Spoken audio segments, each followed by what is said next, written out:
విలేవాడిగారు అధ్యక్ష, మూసీ నదిలోకి వచ్చే నాళాలని శుద్ధి చేసి పంపిస్తారా లేదా, మళ్ళీ మురికి కోపం వస్తారంటే చాలా స్పష్టంగా ప్రజెంటేషన్ లో చెప్పారు.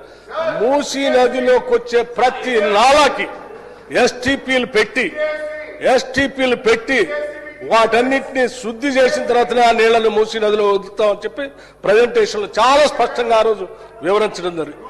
దాని గురించి కూడా పక్కదోవ పట్టిస్తా ఉన్నాం అధ్యక్ష. ప్రజెంటేషన్ లో ఇచ్చిన దానిపైన పబ్లిక్ గా వెబ్సైట్ లో కూడా పెట్టారు.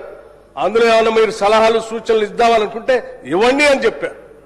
అంతేకాదు అక్కడ పరివాహ ప్రాంతంలో ఉన్నటువంటి పేదవాళ్ళకి ఏమైనా ఇబ్బందులు ఉంటే వాళ్ళ ఆలోచనలు కూడా పరిగణలో తీసుకోండి చెప్పి వాళ్ళు ఇంతకంటే బెటర్ మెరుగైనటువంటి ఇంకేమైనా సలహాలు సూచనలు చేస్తామంటే వాటిని కూడా ఇంక్లూడ్ చేసుకొని వాటన్నిటిని అమలుపరచడం కోసమే రాష్ట్ర ప్రభుత్వం ఉన్నది తప్ప మీలాగా కేవలం ప్రచార ఆర్భాటం కోసం మొదలుపెట్టి ఏదో తూతూ మంత్రంగా చేసి వదిలేసేటువంటి ప్రక్రియలో ఈ ప్రభుత్వం లేదు అధ్యక్ష. చాలా స్పష్టంగా ఉస్మాన్ సాగర్ నుంచి గండిపేట దగ్గర నుంచి మొదలయ్యేటువంటి ఈ మూసీని మొదటి దశలో బాపు సరోవర్ వరకు పూజ్య మహాత్మా గాంధీ అస్థికలు ఎక్కడైతే ఆ సంగమంలో కలిపారో పాపం ఆయన అక్కడే ఉన్నాడు అధ్యక్ష.